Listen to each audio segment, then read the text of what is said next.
Hello, my name is Laura Naranjo, and this is my Constructivism Concept Map presentation for National University MAE 691 Special Study, this January 2024, Professor Reynolds.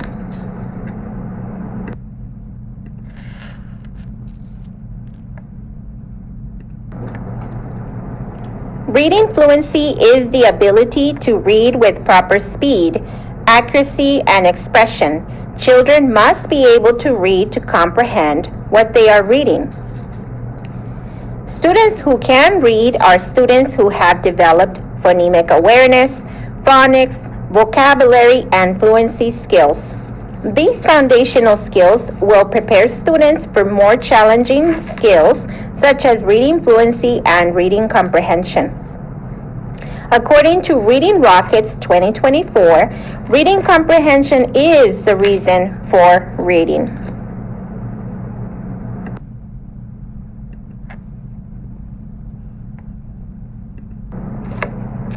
According to the National Reading Panel, in education, the choice of instructional strategies has been influenced heavily by many factors.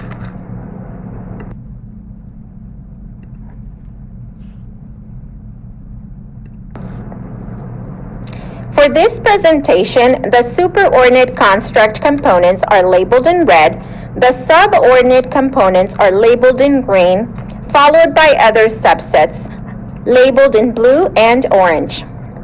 These components highlight the hierarchical relationship between superordinate and subordinate components of structured literacy.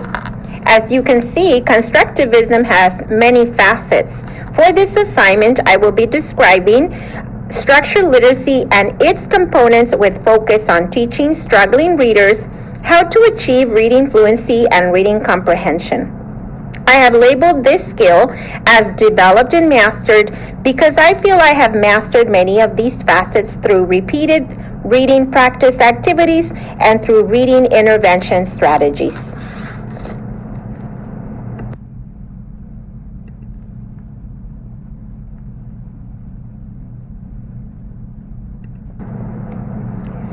Constructivism also allows for scaffolding, differentiation, and accommodation of learning styles because not every student learns in the same way.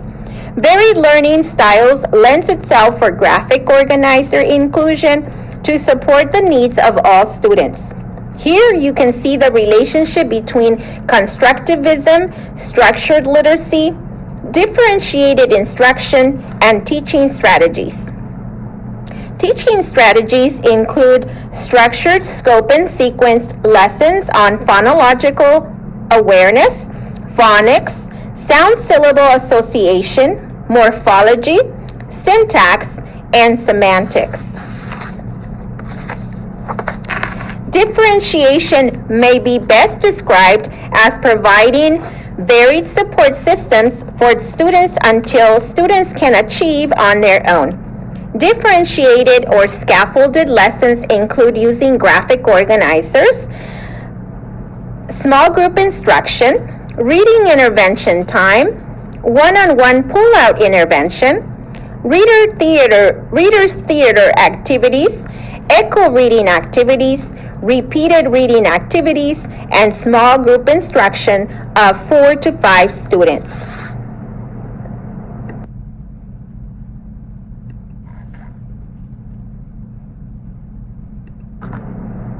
Here are some examples of popular graphic organizers that my students use and love in my first grade classroom.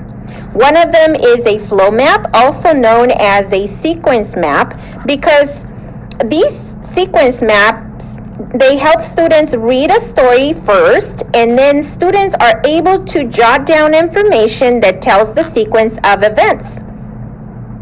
The bubble map is also very useful. Students love to use this graphic organizer when they are reading, especially during English language development or ELD time. These organizers provide opportunities for students to comprehend difficult stories and develop academic and oral vocabulary.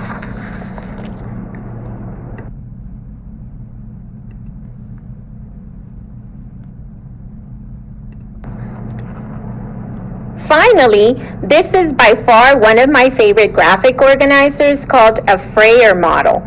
I have developed and mastered the use of this model in my classroom. I use it to teach my students content-specific vocabulary and grammar.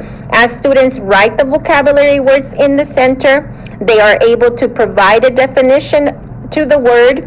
They're also able to provide examples or synonyms for the word. And finally, students draw a quick sketch to represent the word.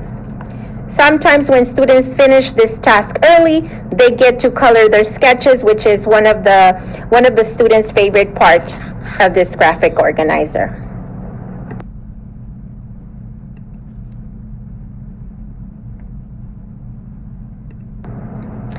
Here are examples of the 6 types of syllables. We have closed syllables, open syllables, vowel consonant E, R-controlled, vowel diphthongs or digraphs, also known as vowel teams, and consonant E. I have mastered teaching the 6 types of syllables to my students because this skill or these skills are part of our daily reading practice during reading intervention time. These skills are taught explicitly and in sequence, adhering to a structured literacy scope and sequence. These skills provide students with the tools they need to become proficient readers.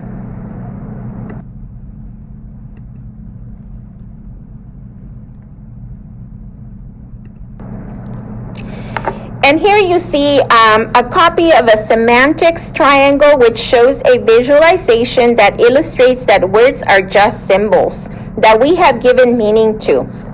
This illustration clearly shows that language, in fact, has meaning.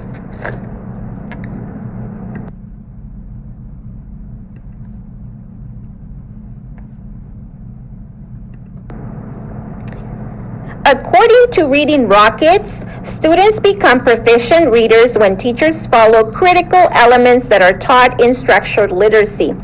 Rosinski et al. 2012 also tell us that when assessing reading fluency, it is important to ensure that readers are reading with comprehension.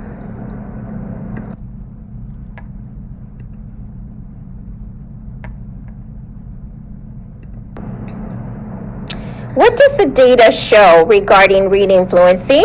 The following graphs show that data collected from a study done by Hansberg and Tyndall on words read correct per minute by students based on gender, English language learner status, and students with disabilities in 2018.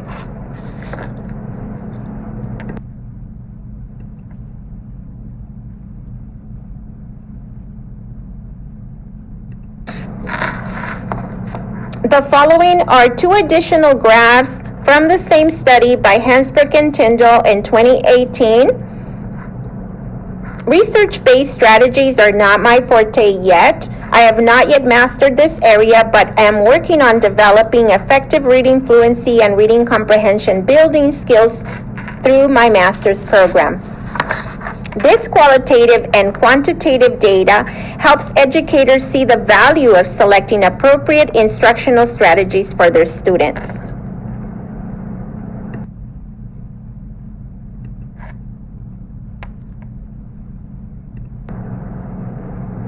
I hope that your takeaway is valuable and representative of effective and carefully selected teaching strategies for teaching students how to become proficient in reading fluency and reading comprehension following a structured literacy construct. It is such a joy when students realize that they have gained a love for reading. The following couple slides will show my references, and I thank you very much for listening.